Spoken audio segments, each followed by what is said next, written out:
So the major learning objective here is going to be positioning, but there's other things, small things like utility related that we'll talk about. And we're going to start with this one. It's a small positioning thing that just makes me curious why you're not playing here versus moving up to here and playing here. I think what happened was I wanted to go to Soba, but at this point I realized that I have to be careful for someone who could be close to my wire or could be just waiting for me to cross. Yeah, and that's what I'm most concerned about. I don't know where the Gecko is. Is he going to throw Dizzy and then have two people peek on this spot as well? You're out in the open, and if you did UFOs, have we done UFOs before? Yeah, we have talked about this. Okay, so you know what this is all about. Util, flash, on, off, escape, and support. Let's go through the list. Which utility can help you get out of this situation if the fight goes bad? My cage. Yeah, you don't have it thrown, so nothing there. Is there anyone else who can throw utility for you? No. I mean, I would also have my tripwire. If two people swing you, is that tripwire going to help you? If I get one. In a 4v3 situation with 46 seconds left, if they're planning on going towards B, it's highly likely that they will challenge mid first. The reason why is because they're down numbers and looking for a fight. If you're playing above Ascendant, which is what we're looking for, they're not going to peek this one at a time. They're going to peek this with two. They're going to call it out. Let's swing mid. Ready? 3, 2, 1. Boom. They peek out. One person gets hit with the wire, the other two swings you and kills you. On top of this is their buy round. So one top Vandal, see you later. Okay. We need to be positioning based on the rank that we want to get, not what we're currently at, right? There's a rule in life. You dress for the job that you want, not the one you currently have. Same idea here. We're dressing for that job. We're dressing for the immortal job here. You can get flashed in this angle, correct? Yes. Okay, cool. Yes. So if you can get flashed in this angle, is there natural cover around you to dodge said flash? No. So you'd have to shoot it, which means you're pulling crosshair placement away from the trip, so you're dead there. Okay, so on or off angle, what is this? It's kind of on angle. They have a clear left side. Yeah, you might catch someone in this situation. So I'll give you a 0.5, okay? Can you escape from this angle if things go wrong? No. Who can trade you? No one. 0.5 out of 5. And all it took was for you to move slightly forward. It took 2 seconds to be out of position. I have to be critical with this because as you're getting higher in rank, this will be punished. You have to be so careful with this. We got punished by 1. Right, imagine if they're coordinated.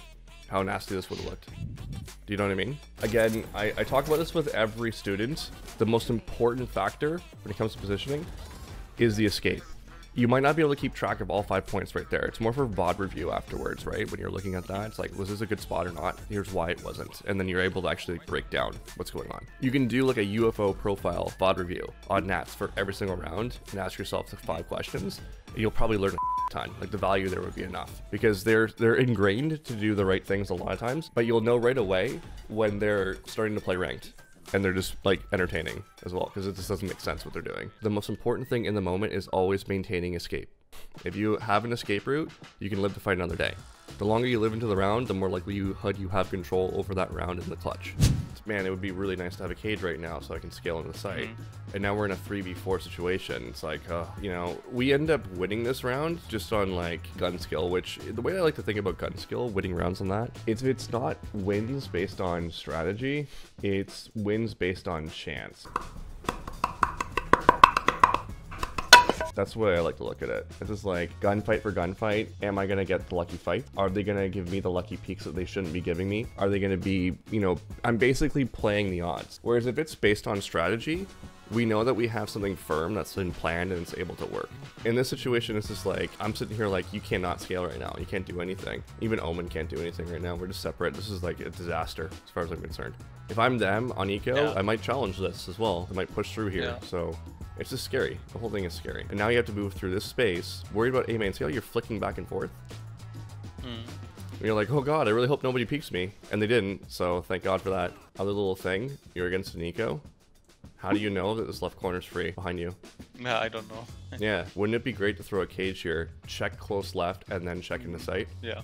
So you can see all the potential disasters. And again, it all comes down to, unfortunately, the teachers that you have on the other team are just bad teachers. And it's these kinds of players that make you worse. This is why I'm always like, I'd rather you just play against Smurfs because you're gonna get punished constantly.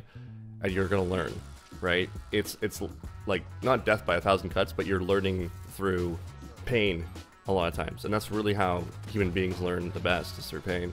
Why this cage? I say this rhetorically because I know what you're thinking. If they hit the trip, you pop the cage, makes it harder for them to see the trip, all that good stuff, and you can shoot them. Totally get the logic.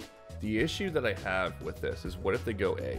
I will say, like, if you really want to include a cage on your setup, there's nothing wrong with what you're doing. I'm just thinking about all the possibilities of things that we have no control over.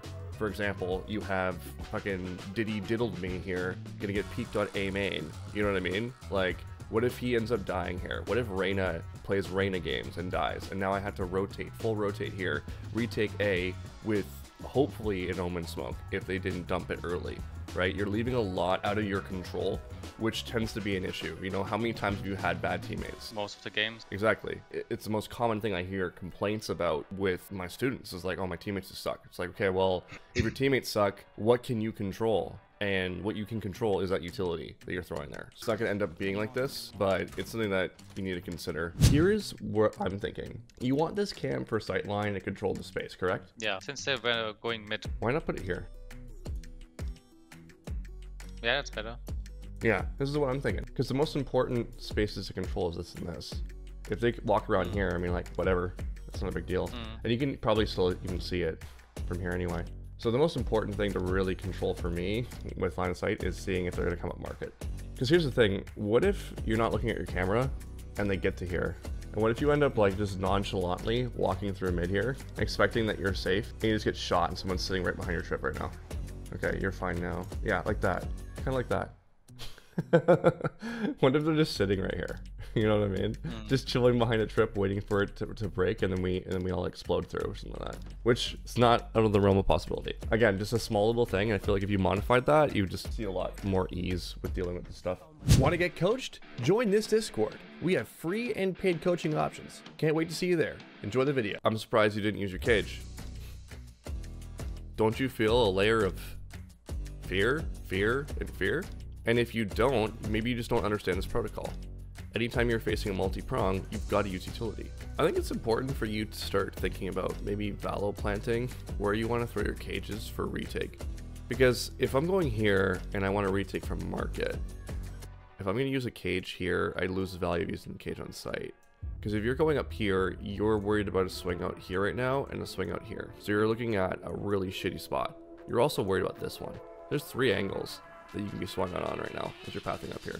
So it's almost like you have to use the universal rule of thumb when it comes to multiple prong threats is utility usage to eliminate them so that you can fight them properly.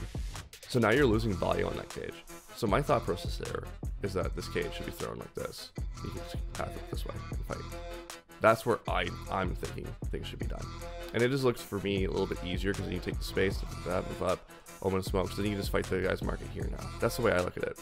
So when you're facing multiple prong, you have to use utility. If you don't have to use utility by going through here to be able to scale it inside and get a little bit more value off this cage, you get a little bit more out of it altogether. Does that make sense? There's a lot of coaches will say, oh, you should always play off your teammates. It's like, yeah, I agree if they're within reach, right? If they're not within reach, you're just basically forcing 2 1v1s, and that more often than not becomes an issue. So I want you to be mindful that the peak that the Gecko does here on this one, you're close enough that you can generate a trade off of it, right? Like you're just close enough. Like you're almost like borderline not close enough. Just think about that, because when we come back to this point later on, you're going to see that you're way out of place when you try to help your teammate. Now the next point is, let's say for example, you're going through middle. Would you rather go through middle like this, or would you rather go through middle like this? Yeah, the later. Absolutely. The rules don't change here just because we're on defense. If you're going through here, I need something eliminated if I'm going to take any kind of lucky fight, right? Then go through here, then go through here. So if you had 2 cages, I can see why this would happen, or why you would want to do this. But you need to set up the protocol in your mind that if I'm facing multiple threats, I'm either running this down with 2 or more people, or I'm using utility. One of the 2 needs to happen. If you don't, this happens.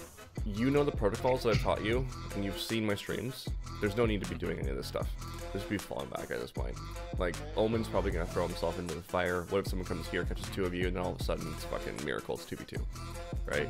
There's just no need to do it. One side. 30 seconds left. Left One side. enemy remaining. I feel like you're missing some comms here. Wait, Cool. Like, what are you doing in that 2v1? I'm moving in. I'm going to be with you, Gecko. I'm with you, I'm with you, I'm with you. Let's swing right side. Ready? 3, 2, 1. I'm swinging. Like, if that's what you want to do. You could be calming out 12 seconds, 12 seconds. They can't plant yet. Haven't planted. I'm with you, I'm with you. I'm swinging. Ready? 3, 2, 1. Swinging.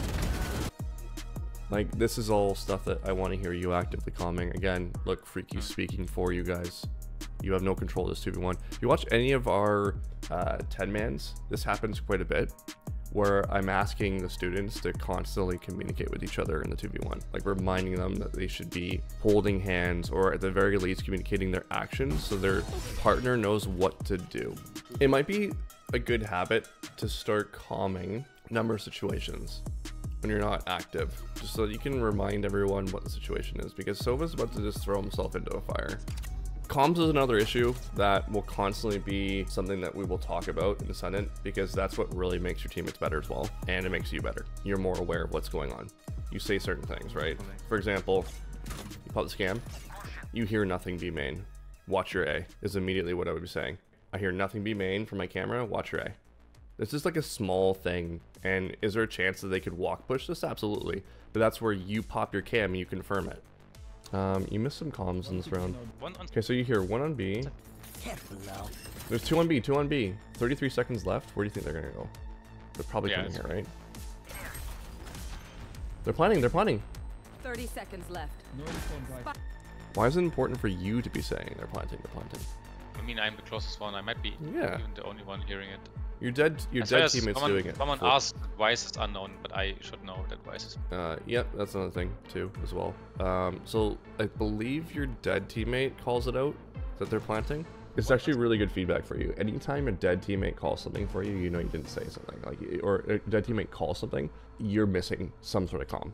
And the reason why is if you think about when you're dead, you oftentimes feel like a layer of like lack of control. I switched to playing on minimap. I just hover my mouse on minimap and just. Okay. Do you feel a sense of lack of control over the result of the round? To be honest, not really, depending on how I died before. Right.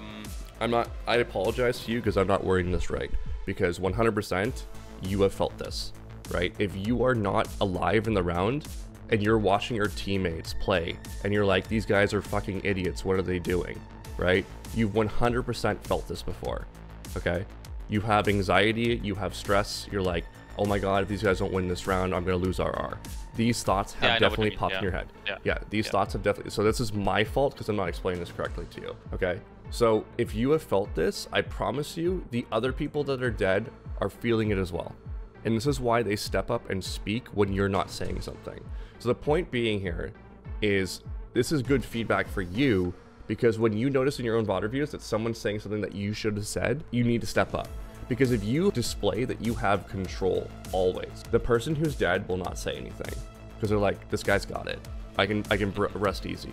So it's very, very good feedback for you to understand like what should be said and what shouldn't be said.